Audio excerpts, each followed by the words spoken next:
नमस्कार, ग्लोबल न्यूजमा स्वागत छ। म प्रनिशा लक्ष्मी। नमस्कार, म कैलाश कठायत। सुरुमा हेडलाइन्स।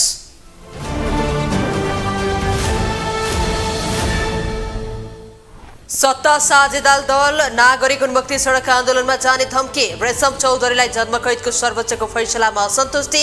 रेशम भन्छन् कारागार बस्नुको विकल्प छैन। मदन आश्रितको स्मृतिमा एमाले र नेकपा यसको छुट्टा छुट्टै कार्यक्रम। समयक्रममा हत्यारा खोजे हुने एमाले अध्यक्ष ओलीको दावी। एमाले अलोकतान्त्रिक भएको माधव नेपालको टिप्पणी। दुई पूर्व मन्त्री सहित 14 जनालाई 3 दिनको म्याद थप। खाँड तत्काल निलम्बन गर्न काङ्ग्रेस महामन्त्री थापाको माग। तथ्य र प्रमाणका आधारमा निष्कर्षमा पुग्ने गृहमन्त्रीको दावी। भ्रष्टाचार प्रकरणमा फ्रान्सका पूर्व राष्ट्रपति निकोलसलाई 3 वर्षको कारावास सजाय। हत्कडी सहित 1 वर्ष घरमै राखिने। सार्वजनिक पदमा 3 वर्षसम्म प्रतिबन्ध। र भारतमा आयोजना हुने 14औं संस्करणको पुरुष साफ च्याम्पियनसिप फुटबलको समूह विभाजन सार्वजनिक। नेपालसम्म एमा। नेपाल पहिलो खेलमा कुवेतसँग भिड्ने।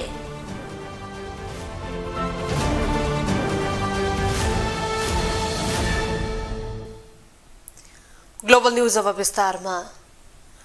पार्टीका संरक्षक रेशम चौधरीलाई सर्वोच्च अदालतले जन्मकैदको फैसला सदर गरेपछि नागरिक उन्मुक्ति पार्टीले नेपाल बन्दसहित आन्दोलनका कार्यक्रम घोषणा गर्ने भएको छ। सर्वोच्चको फैसलामा असन्तुष्ट नागरिक उन्मुक्ति पार्टीले काठमाडौँमा पत्रकार सम्मेलन गरी आन्दोलनका कार्यक्रम घोषणा गरेको हो। नागरिक उन्मुक्ति पार्टीले सर्वोच्च अदालतका पूर्व न्यायाधीश गिरीश चन्द्र लाल नेतृत्वको आयोगको प्रतिवेदन सार्वजनिक गर्न समेत माग गरेको छ। एक रिपोर्ट। आफ्नो पार्टीका संस्थापक रेशम चौधरीलाई सर्वोच्च अदालतले जन्मकैदको फैसला सदर गरेपछि नागरिक उन्मुक्ति पार्टीले आन्दोलनका कार्यक्रमहरू घोषणा गरेको छ। बुधबार काठमाडौँमा पत्रकार सम्मेलन गर्दै नागरिक उन्मुक्ति पार्टीले नेपाल बन्दसम्मका आन्दोलनका कार्यक्रमहरू सार्वजनिक गरेको हो। नागरिक उन्मुक्ति पार्टीले सर्वोच्च अदालतका पूर्व न्यायाधीश गिरीशचन्द्र लाल नेतृत्वको आयोगको प्रतिवेदन सार्वजनिक नगरे नेपाल बन्दसम्मको आन्दोलन गर्ने गरी विरोधमा उत्रिने चेतावनी दिएको हो। लाल आयोगको प्रतिवेदन सरकारले सार्वजनिक नगरेसम्म आन्दोलनको विकल्प नभएको नागरिक उन्मुक्ति पार्टीको निष्कर्ष छ। यदि रेशमलाल चौधरी लगायतका राजबन्दी हत्यारा हुन् भने फाँसी दिने ऐन बनाएर रेशमलाल चौधरीलाई फाँसी दिए हुन्छ। यदि लाल आयोग प्रतिवेदन सरकारले सार्वजनिक गरेन भने हाम्रो अर्को विकल्प छैन। हामी आन्दोलन गर्न विवश हुनेछौँ। यही ज्येष्ठ 3, 4, 5 गते देशव्यापी राखे जुलुस प्रदर्शनी गर्दैछौँ र कोणसभा र ज्येष्ठ 6 गतेदेखि 10 गतेसम्म नेपाल बन्द गर्ने घोषणा यसै प्रेस विज्ञप्तिबाट जानकारी गराइन्छ। नागरिक उन्मुक्ति पार्टीले टिकापुर घटना राजनीतिक भएकाले राजनीतिक हिसाबले नै हल गर्नुपर्ने बताएको छ। नागरिक उन्मुक्ति पार्टीले सर्वोच्च अदालतको फैसला स्वीकार भने गरेको छ। स्वयं रेशम चौधरीले पनि सर्वोच्च अदालतको फैसलाको सम्मान गरेका छन्। तर रेशम र उनको पार्टी नागरिक उन्मुक्तिले टिकापुर घटनालाई राजनीतिक मुद्दा भनेको छ। टिकापुर घटना राजनीतिक भएकाले राजनीतिक हिसाबले नै हल गर्नुपर्ने नागरिक उन्मुक्ति पार्टीको माग छ। टिकापुर घटना राजनीतिक घटना भएकाले राजनीतिक हिसाबले हल गर्न अनुरोध गर्छौँ। अब सरकारसँग हाम्रो माग मात्र 2वटा छ। एक, सम्मानित सर्वोच्च अदालतले लाल आयोग प्रतिवेदनलाई सार्वजनिक गर्न दिएको आदेश पालना गर्नुपर्छ र लाल आयोग प्रतिवेदन सार्वजनिक गरिनुपर्छ। तीनैवटी आयोग देवीराम आयोग र संसदीय दलबाट बनेको आयोग। त्यसो त प्रधानमन्त्री पुष्पकमल दाहाल प्रचण्ड नेतृत्वको वर्तमान सरकार रेशम चौधरीको पक्षमा छ। उनलाई छुटाउन सरकारले कानून नै संशोधन गर्न लागेको छ। रेशम सहित सीके राउत नेतृत्वको पार्टीका नेता कार्यकर्ता र विप्लव नेतृत्वको माओवादीका नेता कार्यकर्ताको मुद्दा फिर्ता लिने गरी सरकारले मुलुकी फौजदारी कार्यविधि संहितामा संशोधन विधेयक समेत संसद सचिवालयमा दर्ता गराइसकेको छ। यता राष्ट्रिय मानवाधिकार आयोगले भने यो विधेयकमाथि आपत्ति जनाएको छ। सरकारले विभिन्न राजनीतिक दल तथा समूहका कार्यकर्ताको मुद्दा फिर्ता लिन सक्ने गरी कानून संशोधन गर्न खोजेकोमा आयोगले आपत्ति जनाएको हो। नेपाल सरकारले मुलुकी फौजदारी कार्यविधि संहिता 2074 को दफा 116 मा भएको विद्यमान प्रावधानपछि दफा 116 क थप प्रस्ताव गरी शान्तिपूर्ण राजनीतिको मूलधारमा ल्याउन मुद्दा फिर्ता लिन सकिने व्यवस्था गरेको छ। उक्त प्रस्ताव जस्ताको तस्तै पारित भएमा यो प्रावधानले अदालती प्रक्रियामा रहेका गम्भीर मानवाधिकार उल्लङ्घन र फौजदारी कसुरका मुद्दाहरू समेत फिर्ता लिन सक्ने प्रबल सम्भावना रहन्छ। राजनीतिक प्रणालीसँग असहमत भई हिंसात्मक क्रियाकलापमा संलग्न भएको राजनैतिक शक्ति तथा समूहलाई मूलधारमा ल्याउनु प्रशंसनीय काम भए तापनि मानव अधिकारको गम्भीर उल्लङ्घन गर्ने तथा मानवता विरुद्धको अपराधमा संलग्न घटनाका कुनै पनि दोषीलाई कुनै पनि बहानामा माफी दिने वा मुद्दा फिर्ता लिनु हुँदैन भन्नेमा आयोग स्पष्ट छ। कैलाली कञ्चनपुर सहितको छुट्टै थरवट राज्यको माग गर्दै 2072 साल भदौमा टिकापुर हत्याकाण्ड भएको थियो। उक्त घटनामा एसएसपी लक्ष्मण न्यौपाने सहित 7 जना प्रहरी र 1 नाबालकको ज्यान गएको थियो। यो घटनामा मुख्य योजनाकार रहेको भन्दै रेशम चौधरी जेल चलान भएका थिए। ग्लोबल टेलिभिजनका लागि क्यामेरामा रूपेश केसीका साथमा कैलाश कठायत, काठमाडौँ।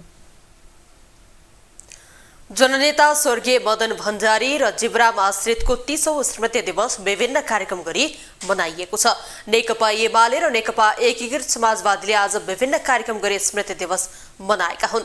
स्वर्गीय भण्डारीकी धर्मपत्नी पूर्व राष्ट्रपति विद्यादेवी भण्डारीले शालिगमा माल्यार्पण गरेकी छन्। त्यस्तै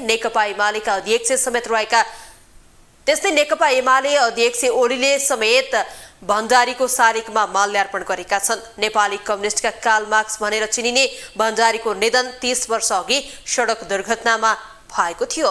एक रिपोर्ट। विक्रम सम्वत 2050 साल जेठ 3 गते चितवनको दासढुङ्गा जीव दुर्घटनामा जननेता मदन भण्डारी र जीवराज आश्रितको निधन भएको थियो। तत्कालीन नेकपा एमालेका महासचिव रहेका मदन भण्डारी र संगठन विभागका प्रमुख जीवराज आश्रित सवार रहेको जीव अप्रत्याशित रूपमा दुर्घटना भएको थियो। दुर्घटनामा जीव चालकका रूपमा रहेका अमर लामा भने सकुशल रहेका थिए, जसले हत्या हो या दुर्घटना हो भनेर संशय पैदा गरेको थियो। पछि दुर्घटनाका एकमात्र साक्षी तथा जीवका चालक अमर लामाको समेत हत्या भएपछि यो घटना थप रहस्यमय बनेको थियो। घटनाको छानबिन आयोग समेत गठन भयो, तर त्यसले समेत केही सत्य तथ्य पत्ता लगाउन सकेन। उनी मदन आश्रितको 30औं स्मृति दिवस विभिन्न कार्यक्रम गरी मनाइएको छ। जननेता भण्डारीकी धर्मपत्नी तथा पूर्व राष्ट्रपति विद्यादेवी भण्डारीले मदन भण्डारी पार्क पुगेर शालिगमा माल्यार्पण गरिन्। त्यस्तै एमाले अध्यक्ष केपी शर्मा ओलीले स्मृति दिवसका अवसरमा मदननगर बल्कु स्थित एमाले पुरानो पार्टी कार्यालयमा मदन आश्रित स्मृति कार्यक्रममा पुगेर शालिगमा माल्यार्पण गर्दै स्वर्गीय भण्डारी र आश्रितको हत्यारा खोजी हुने बताए। उमेश गिरीले एउटा अन्तर्वार्ता दिनुभएको छ केही अगाडि। त्यस अन्तर्वार्तामा उहाँले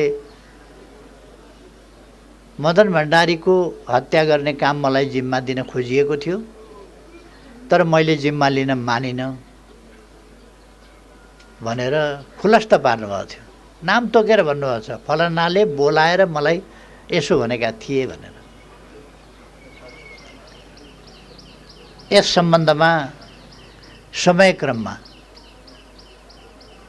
खोजी हुनेछ, सत्य तथ्यहरू बाहिर आउनेछ। परिस्थिति गम्भीर छ, हाम्रो पार्टी गम्भीर छ र आजको दिनमा हामी विशेष सङ्कल्प गर्दछौँ कि यस विशेष परिस्थितिको सामना गर्न नेकपा एमाले मदन भण्डारीले अगाडि सार्नुभएका सोचहरू विचारहरूलाई लिएर र जनताको बहुदलीय जनवादका उद्देश्यहरूलाई साकार पारी छोड्ने नयाँ ढङ्गले हामी सङ्कल्प गर्दछौँ। तर नेकपा एमाले र एमालेबाट टुक्रिएर बनेको नेकपा एकीकृत समाजवादीले छुट्टा छुट्टै कार्यक्रम गरेर जननेता भण्डारीलाई सम्झिए। नेकपा एकीकृत समाजवादी पार्टीले केन्द्रीय कार्यालयमा कार्यक्रम राखेर स्वर्गीय भण्डारी र आश्रितलाई सम्झिएको हो। कार्यक्रममा बोल्दै समाजवादीका अध्यक्ष माधव कुमार नेपालले जनताको बहुदलीय जनवादबाट केपी ओलीको पार्टी एमाले विचलित भएको बताए। नीति भन्दा नेता प्रधान, नेता भन्दा नीति प्रधान हुनुपर्ने भन्दा नीति भन्दा नेता प्रधान भन्ने मान्यतामा गइरहेको त्यो पार्टी सामूहिक नेतृत्वको सिद्धान्तको अवलम्बन गर्नुभन्दा एउटा व्यक्तिको आदेश सबैले पालन गर्नुपर्ने मान्यता बोकेको त्यो पार्टी जनताको बहुदलीय जनवादको मान्यताबाट विचलित भइसकेको छ। मदन भण्डारीले अघि सानो गरेको विचारबाट विचलित भएको छ। मुलुकको कार्यकारी पदमै नरहेर विश्व राजनीतिमा आफ्नो छाप पारेका स्वर्गीय जननेता मदन भण्डारी नेपाली जनताका कार्ल मार्क्स भनेर विश्वका ठूला कम्युनिस्ट राष्ट्रले समेत भन्ने गरेका थिए। लोकतान्त्रिक अभ्यासबाटै मुलुकमा जनमुखी साम्यवाद खडा गर्न सकिन्छ भनेर लागेका स्वर्गीय भण्डारी जनताको बहुदलीय जनवाद जबज मार्फत मुलुकको विकास र समृद्धि तय गर्न लागि परेका थिए। त्यति बेला एमाले जननेता मदन भण्डारीले प्रतिपादन गरेको जनताको बहुदलीय जनवाद जबजलाई पार्टीको सिद्धान्त बनाएको छ। एमाले 5औं राष्ट्रिय महाधिवेशनबाट जबजलाई नेपाली क्रान्तिको मौलिक कार्यक्रमका रूपमा समेत परिभाषित गर्दै सिद्धान्त बनाएको थियो। जबजलाई एमाले नेपाली क्रान्तिलाई मार्गदर्शन गर्ने सिद्धान्तका रूपमा समेत लिएको छ। जननेता भण्डारीको हत्याको छानबिन हुनुपर्ने बेला बेलामा जनआवाज समेत उठ्ने गरेको छ। तर जननेता मदन भण्डारीको हत्या भएको आशंका हुँदाहुँदै 2 पटक राष्ट्रपति बनेकी उनकी धर्मपत्नी तथा विद्यादेवी भण्डारीले उक्त घटनाबारे छानबिन गर्न सकिनन्। उनका अलावा 3 पटक प्रधानमन्त्री बनेका एमाले अध्यक्ष केपी शर्मा ओली र एक पटक प्रधानमन्त्री बनेका झलनाथ खनाल माधव कुमार नेपालले समेत केही गर्न सकेनन्। ग्लोबल टेलिभिजन एसडी का लागि क्यामेरामा सञ्जोग पौडेलका साथमा विनोद विक्रम भण्डारी, काठमाडौँ। नेपाली कांग्रेसको संस्थापनेतर समूहका नेताहरूले कांग्रेस रूपान्तरण अभियान सुरु गर्ने घोषणा गरेका छन्। सभापति शेरबहादुर देउवाको कार्यशैलीले पार्टीको अस्तित्व समेत संकटमा पर्न सक्ने भन्दै उनीहरूले अभियान सुरु गर्न लागेका हुन्। एकलौटी रूपमा पार्टी चलाएको आरोप खेपिरहेका देउवालाई थप दबाव दिन भन्दै सुरु गर्न लागेको अभियान अन्तर्गत देशव्यापी कार्यक्रम गर्ने तयारी अभियानको रहेको छ। एक रिपोर्ट। सभापति शेरबहादुर देउवाले एकलौटी रूपमा पार्टी सञ्चालन गर्न खोजेको आरोपसहित कांग्रेस महामन्त्री गगन थापाले केही दिन अघि मात्रै पार्टीभित्र विद्रोह गर्नुपर्ने अवस्था आएको संकेत गरेका थिए। निर्वाचित महामन्त्रीहरूलाई बाइपास गरेर पार्टी चलाउन खोजेको भन्दै महामन्त्रीद्वय गगन थापा र विश्वप्रकाश शर्माले असन्तुष्टि व्यक्त गरिरहेका बेला इतर समूहकै नेताहरूले कांग्रेस रूपान्तरण अभियानको घोषणा गरेका छन्। नेताहरू गुरुराज घिमिरे, मधु आचार्य लगायतले अभियानको सुरु गरेका हुन्। उनीहरूका अनुसार देशव्यापी रूपमा अभियान चल्नेछ। अब कांग्रेसले आफ्नो इतिहासलाई साक्षी राखेर नयाँ कांग्रेस निर्माण गर्नुपर्छ। कांग्रेस रूपान्तरणको अभियानलाई अगाडि बढाउनु पर्ने टड्का र आवश्यकता यस कारणले पनि पर्न गयो। कांग्रेस रूपान्तरणको ध्येय नेपाली समाजको रूपान्तरण र आधुनिकीकरणमा हुनेछ। नेपाली समाजलाई रूपान्तरण गर्न सर्वप्रथम त कांग्रेस आफैमा रूपान्तरित हुन पर्ने कुराको निष्कर्षमा हामी पुगेका छौँ। कांग्रेस महाधिवेशन भएको 1 वर्षभन्दा बढी समय भइसक्दा समेत विभागहरू गठन हुन सकेका छैनन्। भातृ संगठनहरू टिके नेताहरूको जिम्मामा कांग्रेसले छाडेको छ। सरकारमा सहभागी हुने मन्त्रीका बारेमा समेत पार्टीभित्र पर्याप्त छलफल हुन नसकेको भन्दै आलोचना समेत भइरहेको छ। यता नक्कली भुटानी शरणार्थी प्रकरणमा संलग्न रहेको आरोपमा पक्राउ परेका पूर्व गृहमन्त्री बालकृष्ण खाँडलाई निलम्बन गर्नुपर्ने र नपर्ने विषयमा समेत पार्टीभित्र एकमत छैन। यस्तोमा इतर समूहका नेताहरूले भने कांग्रेस शुद्धिकरण अभियान चलाउन खोजेको बताएका छन्। कांग्रेसको मूल नेतृत्वका कारण पार्टी कमजोर बन्दै गएको र योग्यहरूले पार्टीभित्र अवसर नपाएको भन्दै रूपान्तरण अभियान सुरु गर्न लागेको नेताहरूको भनाइ छ। यो एक प्रकारले पार्टीको अभियान हो। पार्टीका सरकारवालाहरूले गरेको मागलाई पार्टी नेतृत्वले, कार्यकारी निकायमा बसेका नेताहरूले स्वीकार गर्नुपर्छ, त्यसलाई सहज रूपमा लिनुपर्छ। एक प्रकारले यो साँच्चै भन्ने हो भने प्रकारान्तरले यो पार्टीलाई नै मद्दत पुर्याउने अभियान हो। त्यसो त कांग्रेसको अघिल्लो वर्ष सम्पन्न महाधिवेशनमा समेत महामन्त्री गगन थापाहरू रूपान्तरणको अभियानसहित मैदानमा उत्रिएका थिए। महाधिवेशनले 2 महामन्त्रीहरूको एजेन्डा अनुमोदन गरेको भए पनि केन्द्रीय समितिमा भने संस्थापन पक्षकै बाहुल्यता छ। निर्वाचित महामन्त्रीहरूलाई समेत जिम्मेवारी नदिएको भन्दै कांग्रेसभित्र शक्ति सङ्घर्ष भने बढ्न थालेको देखिएको छ। ग्लोबल टेलिभिजनका लागि क्यामेरामा गणेश पूर्व छाने मगरका साथमा अमृतराज काफले, काठमाडौँ। नक्कली भुटानी शरणार्थी प्रकरणमा पक्राउ परेका पूर्व उपप्रधान एवं ऊर्जा मन्त्री टोपबहादुर रायमाझी, पूर्व गृहमन्त्री बालकृष्ण खाँड लगायतका आरोपीलाई थप 3 दिन हिरासतमा राख्न प्रहरीले अनुमति पाएको छ। जिल्ला सरकारी वकिलको कार्यालय काठमाडौँले अनुसन्धान सकेर बुधबारसम्ममा रायमाझी सहितको रायसहितको प्रतिवेदन बुझाउन भनेको थियो, तर अनुसन्धान पूरा नभएको भन्दै प्रहरीले फेरि म्याद थप गर्न माग गरेको थियो। अदालतले आरोपीलाई थप 3 दिन हिरासतमा राखेर अनुसन्धान गर्न अनुमति दिएको हो।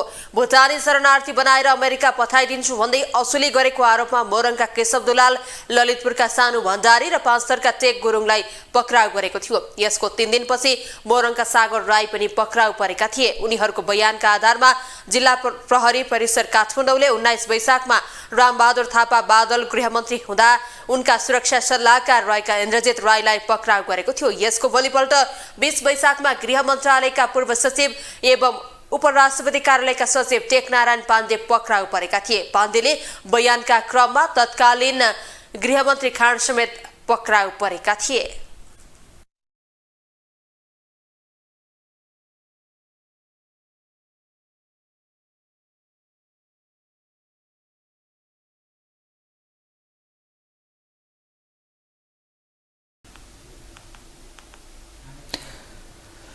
नेपाली कांग्रेसका महामन्त्री गगन कुमार थापाले नक्कली भुटानी शरणार्थी प्रकरणमा मुछिएका जो कोहीलाई पनि कारबाही गर्नबाट पछि हट्न नहुने बताउनु भएको छ।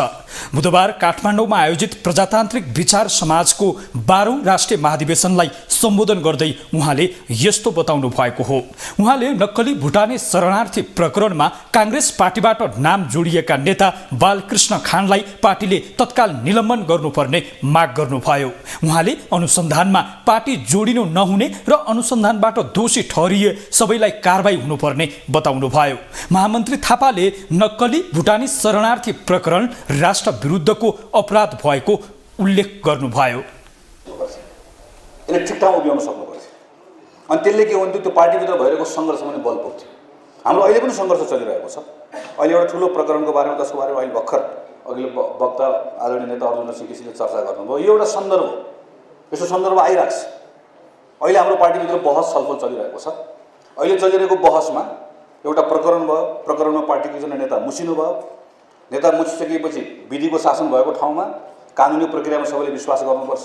अनुसन्धानबाट यदि दोषी हुनुहुन्छ भने बकाइदासँग दोषीले सजाय पाउनुपर्छ। कार्यक्रममा नेता डाक्टर शेखर कोइरालाले नक्कली भुटानी शरणार्थी प्रकरणमा पार्टीका नेताहरूको नाम जोडिनुले पार्टीको गरिमामा आँच आएको बताउनुभयो। उहाँले नक्कली भुटानी शरणार्थीको मुद्दा अन्तर्राष्ट्रिय विषय बनेको र यसलाई ढाकछोप गर्न नहुने बताउनुभयो। उहाँले कांग्रेस पार्टीका नेताहरू नक्कली भुटानी शरणार्थी प्रकरणमा जोडिनुले कांग्रेसको गरिमामा आँच आएको बताउनुभयो। नेपाली कांग्रेसको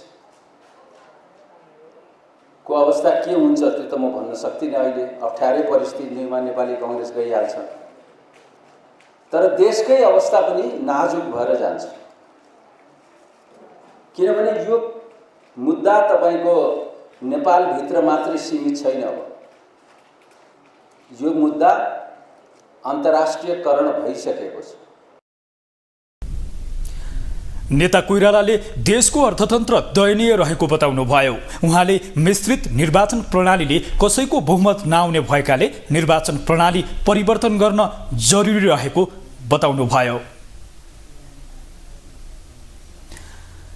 उपप्रधान एवं गृहमन्त्री नारायण काजी श्रेष्ठले नक्कली भुटानी शरणार्थी प्रकरणलाई तथ्य र प्रमाणका आधारमा निष्कर्षमा पुर्याउने प्रतिबद्धता व्यक्त गर्नुभएको छ।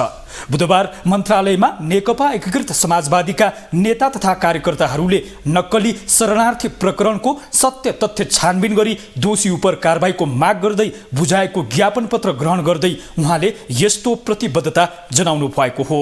उहाँले नक्कली भुटानी शरणार्थी बनाएर नेपाली नागरिकलाई बाहिर पठाउने र त्यसबाट पैसा सङ्कलन गरी सम्पत्ति आर्जन गर्ने कुरा सङ्गठित अपराध भएको बताउनुभयो।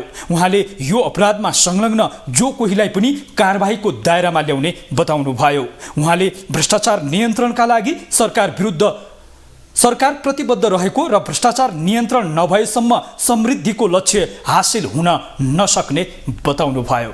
स्थापित गर्नैपर्छ, भ्रष्टाचारीहरूमाथि प्रभावकारी कारबाही गर्नैपर्छ, भ्रष्टाचारको नियन्त्रण गर्नैपर्छ। यो दिशातिर अगाडि बढ्न सरकार प्रतिबद्ध छ।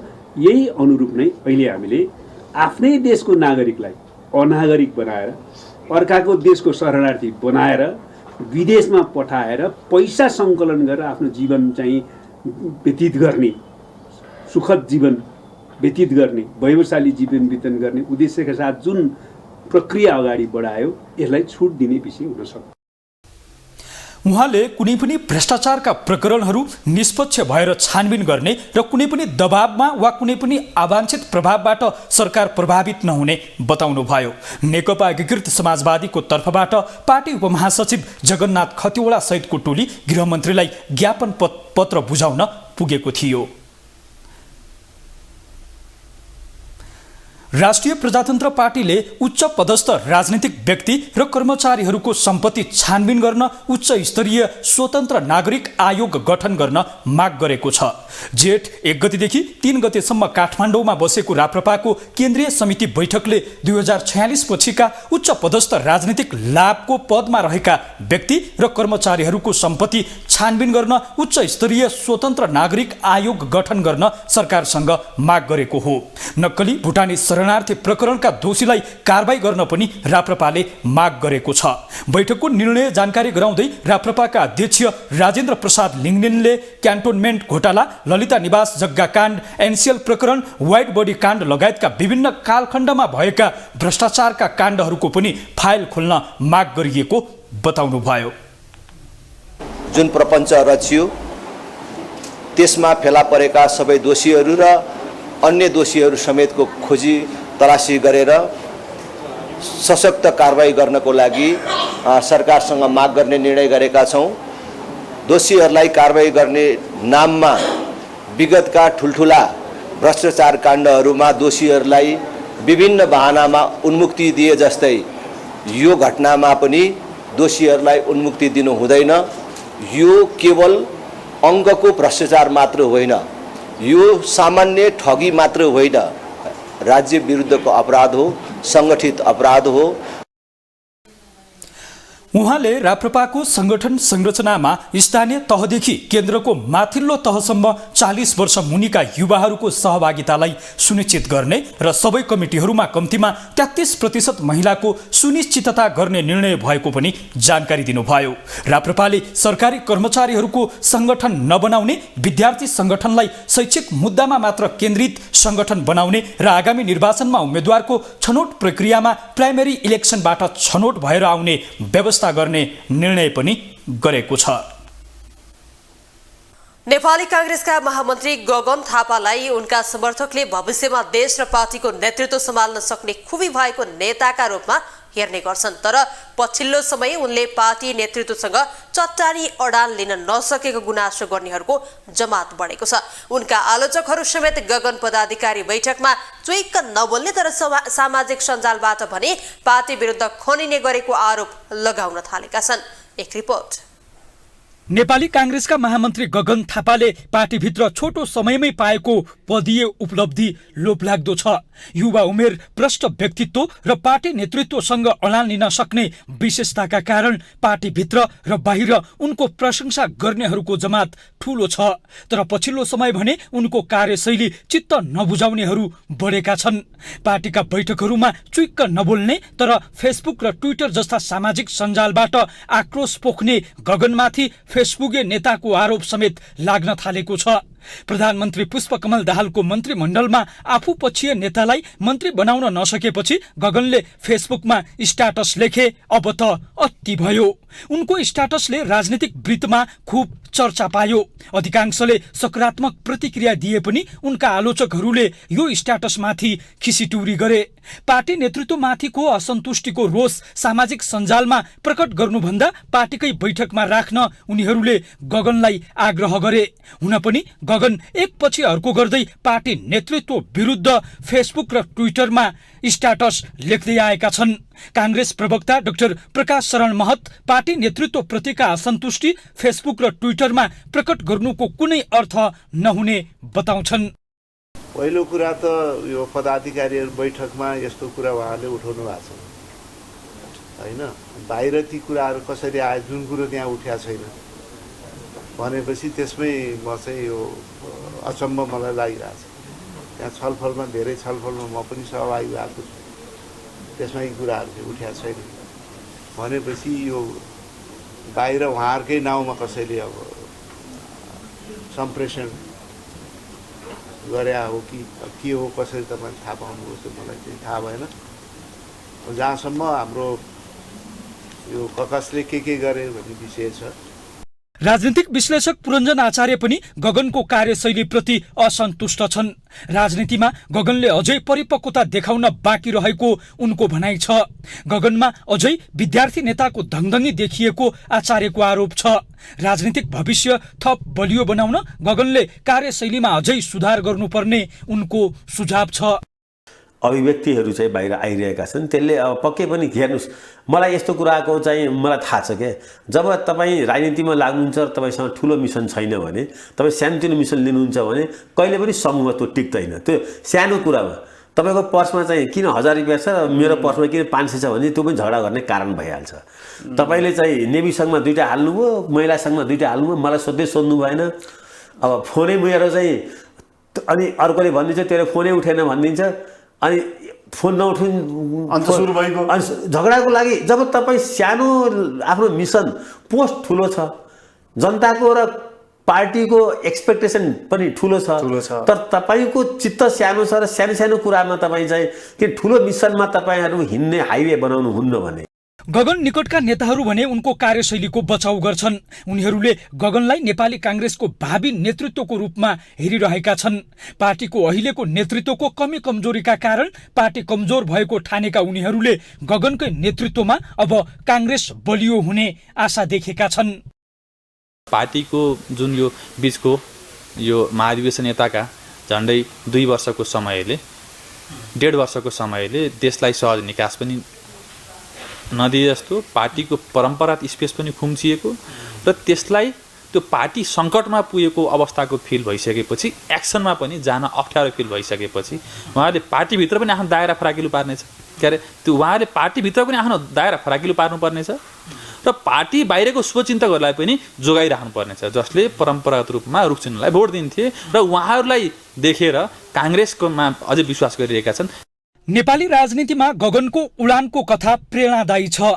उनले पार्टीभित्र थुप्रै सिनियर नेतालाई पछाडि पारेका छन्। पार्टी नेतृत्व गर्दै देशको प्रधानमन्त्री बन्ने महाअभियानमा रहेका गगनबाट कांग्रेस नेता तथा कार्यकर्ताहरूले कमजोरी सुधारको अपेक्षा गरेका छन्। ग्लोबल टेलिभिजनका लागि क्यामेरामा संजोग पौडेलका साथमा कैलाश कठायत, काठमाडौँ।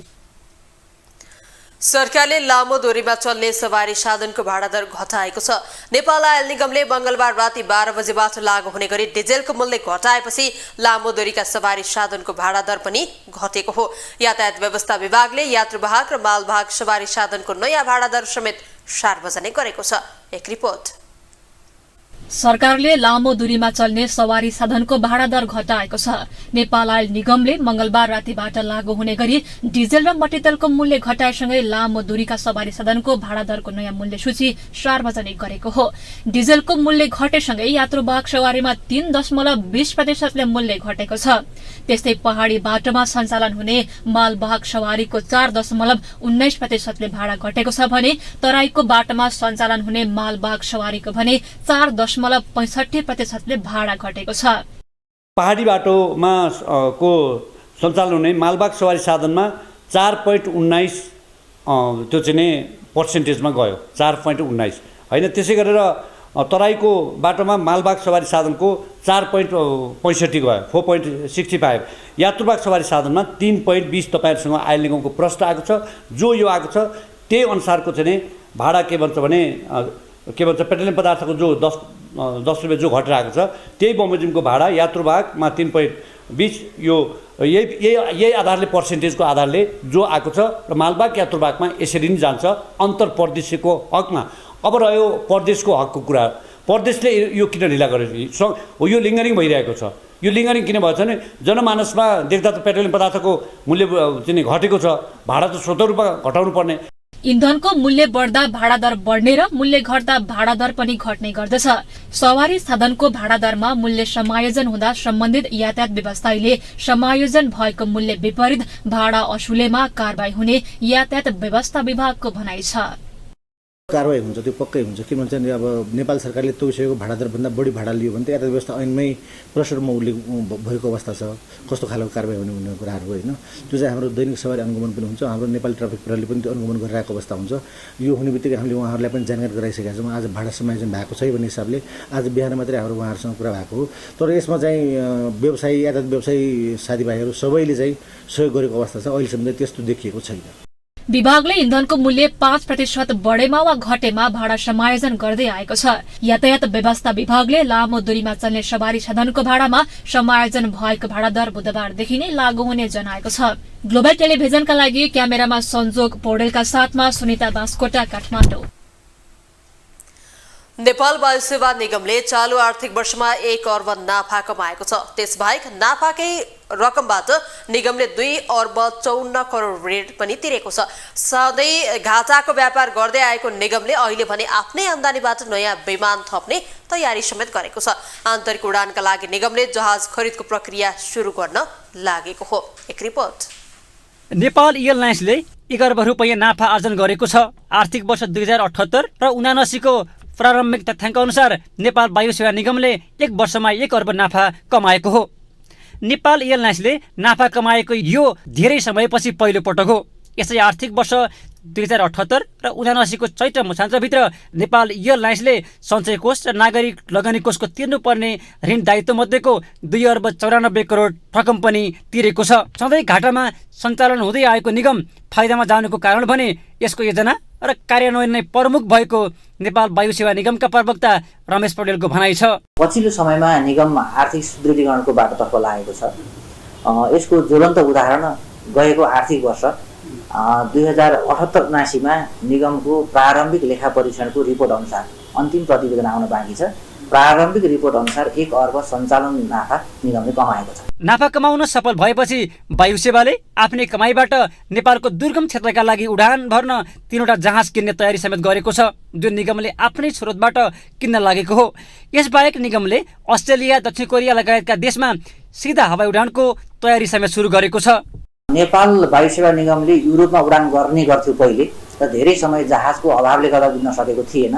र अहिले हामीसँग जहाज भएपछि हामीसँग 2वटा 330 जहाज छन्। यस जहाजलाई चाहिँ प्रयोग गरेर हामीले अहिले अस्ट्रेलियाको लामो रुट भनेको अस्ट्रेलियाको सिडनीमा, त्यसपछि हामीले कोरियाको इन्चोनमा हामीले उडान गर्ने तयारी गरेका छौँ। यो 2वटा नाफाका सेक्टर हुन्। यसमा उडान गऱ्यो भने निगमले अझै पनि राम्रो प्रगति गर्छ र नेपाललाई युरोपसँग डाइरेक्ट जोड्न सक्छ अस्ट्रेलियासँग उडान गर्दाखेरि। वायु सेवा निगमले निकटतम योजनाको रूपमा भैरवा विमानस्थलबाट क्वालालम्पुर र दिल्लीका लागि यही महिनाको अन्तिम साताबाट उडान सुरु गर्ने गरी अनुमतिको प्रक्रिया समेत अगाडि बढाएको छ। लामो इतिहास बोकेको राष्ट्रिय ध्वजावाहक नेपाल वायु सेवा निगमले यसअघि सञ्चालन खर्च समेत उठाउन मुस्किल परेको थियो। तर अहिले भने निगमले नाफा कमाएपछि नेतृत्वको प्रशंसा समेत सुरु भएको छ। ग्लोबल टेलिभिजनका लागि क्यामेरामा संजोग पौडेलका साथमा सूर्य भट्टराई, काठमाडौँ। संसदको कार्यव्यवस्था परामर्श समितिले सांसदहरूको पोसाक निर्धारण गरेको थियो। सांसदको ड्रेस कोड निर्धारण गर्ने संसदको निर्णयलाई राष्ट्रिय स्वतन्त्र पार्टीले भने आफ्नो दलमाथिको आक्रमण भएको आरोप लगाएको छ।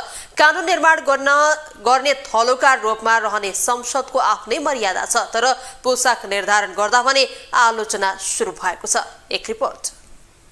संसदलाई मर्यादित बनाउन कार्यव्यवस्था परामर्श समितिले सांसदहरूको पोसाक निर्धारण गरेको थियो। संसद बैठकमा भड्किलो पोसाक लगाउन नपाइने नियम बनेपछि राष्ट्रिय स्वतन्त्र पार्टीले भने त्यसको विरोध गरेको छ। राष्ट्रिय स्वतन्त्र पार्टीकी सांसद सुमना श्रेष्ठले भने आफ्नो इच्छा अनुसारको पोसाक लगाएर संसदमा उपस्थित हुन पाउनुपर्ने माग गरेकी थिइन्। उनले 21औं शताब्दीमा समेत पोसाकको बारे बहस गर्नु उचित नरहेको बताएकी छन्। बच्चा भनेर लेबल लगाएका र टी सर्ट र जिन्स लगाएकामा अमर्यादित भनेर खिल्ली उडाइएका सबैलाई विश्वस्त पार्न चाहन्छु। हामी सही बाटोमा छौँ। चाकडीवादबाट टाढिएर पहिरनमा होइन कर्तव्य र जिम्मेवारीमा मर्यादा खोजेर जवाफदेहिताको प्रश्न सोधेर अगाडि बढेका नयाँ पुस्तामाथि यो रणनीतिक हमला हो। यसको रासोमा विरोध गर्छ। सचेत रहनुहोस्। तपाईँले हामीलाई रोक्न सक्नुहुन्न, सक्दै त सक्नुहुन्न। जवाफ माग्न छोड्ने छैनौँ। नयाँ पुस्ताको देखिने गरी प्रतिनिधित्व गर्न बन्द गर्ने छैनौँ। सांसद सुमना श्रेष्ठको उक्त अभिव्यक्तिपछि उनको आलोचना समेत सुरु भएको छ। राज्यको कानुन बनाउने र कानुनको निर्माण गर्ने तहमा पुगेर पोसाकबारे केटाकेटी अभिव्यक्ति दिएको भन्दै उनको आलोचना भएको हो। कतिपयले सांसदको अनिवार्य पोसाक नेपाली ढाका टोपी, दौरा सुरुवाल र गुनिउँ चोली हुनुपर्ने समेत बताउँदै आइरहेका छन्। नीति बनाउने ठाउँमा बस्ने मान्छे सभ्य हुनुपर्ने, सभ्य नागरिकका लागि सभ्य पोसाक हुनुपर्ने भन्दै राष्ट्रिय प्रजातन्त्र पार्टीका सांसद ज्ञानेन्द्र शाही सांसदले राष्ट्रिय पोसाक मात्रै लगाउने नियम बनाउन माग गरेका छन्।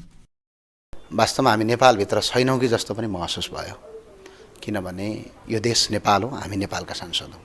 नेपालका सांसदले नेपाली राष्ट्रिय पोसाक र वेशभूषा आफ्नो ठाउँमा छ, तर हामी नेपालको सांसद। हरेक देशको आफ्नो भाषा हुन्छ, आफ्नो धर्म हुन्छ, आफ्नो संस्कृति हुन्छ, आफ्नो परम्परा हुन्छ।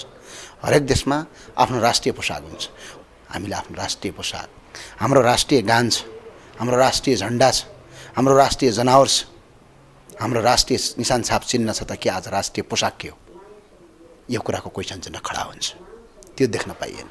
यता संसद सचिवालयले भने अमर्यादित पोसाक नलगाउन आह्वान गर्दै मर्यादित पोसाक लगाउन सांसदलाई बेला बेलामा सचेत गराउने गरेको छ। बरु सांस्कृतिक पहिचान झल्किने पोसाक लगाउने र प्रतीक चिन्हको सम्मानका साथ प्रयोग राम्रो हुने सचिवालयले बताउँदै आएको छ।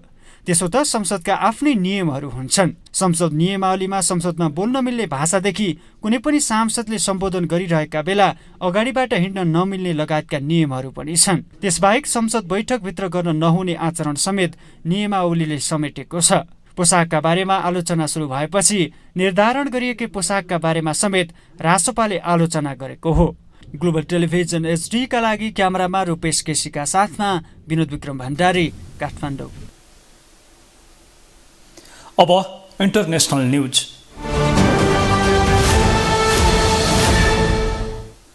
भ्रष्टाचारमा दोषी ठहरिएका फ्रान्सका पूर्व राष्ट्रपति निकोलस सार्कोजीलाई 3 वर्षको जेल सजाय सुनाइएको छ। फ्रान्सको पुनरावेदन अदालतले तल्लो अदालतले गरेको निर्णयलाई सदर गर्दै सार्कोजीलाई कारावासको सजाय सुनाएको हो। हत्कडी सहित उनलाई अब 1 वर्ष निजकै घरमा राखिनेछ भने सार्वजनिक पदमा 3 वर्षसम्म प्रतिबन्ध लगाइएको छ। पूर्व राष्ट्रपति सार्कोजीले आफू विरुद्धको मुद्दालाई आफ्नो पक्षमा पार्न न्यायाधीश तथा आफूमाथि लागेको भ्रष्टाचार अभियोगलाई कमजोर पार्न दबाव र प्रभावको हतियार प्रयोग गरेका थिए। पुनरावेदन अदालतको आदेश सुनेर बिना कुनै टिप्पणी 68 वर्षीय सार्कोजी न्यायालयबाट बाहिरिएका थिए।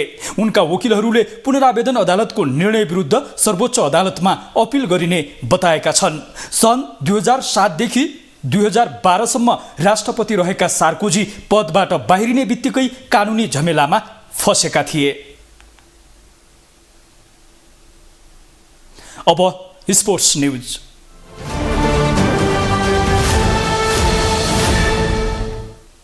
भारतमा आयोजना हुने 14औं संस्करणको पुरुष साफ च्याम्पियनसिप फुटबलको समूह विभाजन सार्वजनिक भएको छ।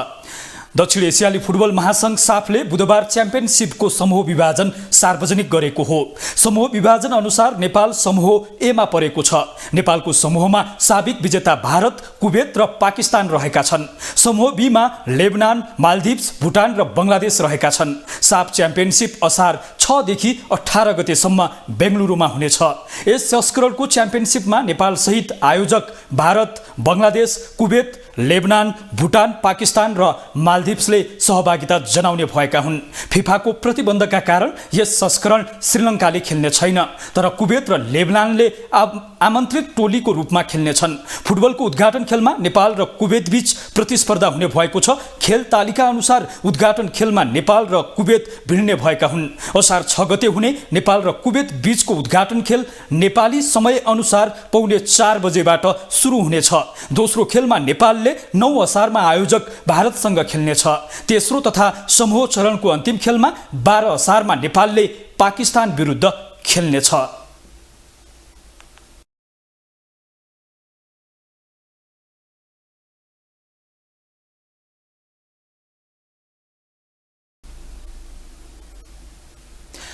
ग्लोबल न्यूजको अन्त्यमा हेडलाइन्स पुनः एकपटक।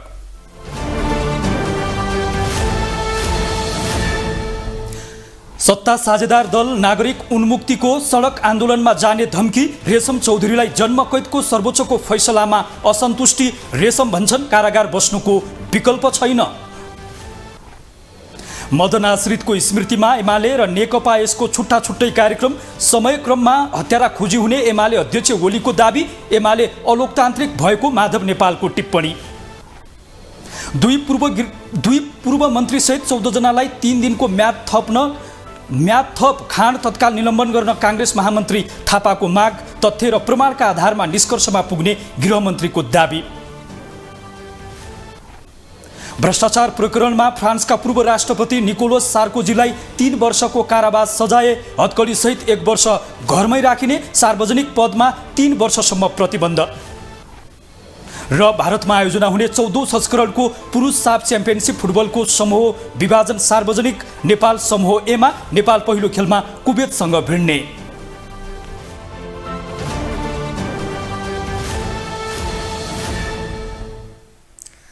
ग्लोबल न्यूज अहिलेलाई यति नै। ग्लोबल टेलिभिजन तपाईँ फेसबुक तथा युट्युबमा पनि प्रत्यक्ष रूपमा हेर्न सक्नुहुनेछ। ग्लोबल टेलिभिजन हेर्दै गर्नुहोला। नमस्ते।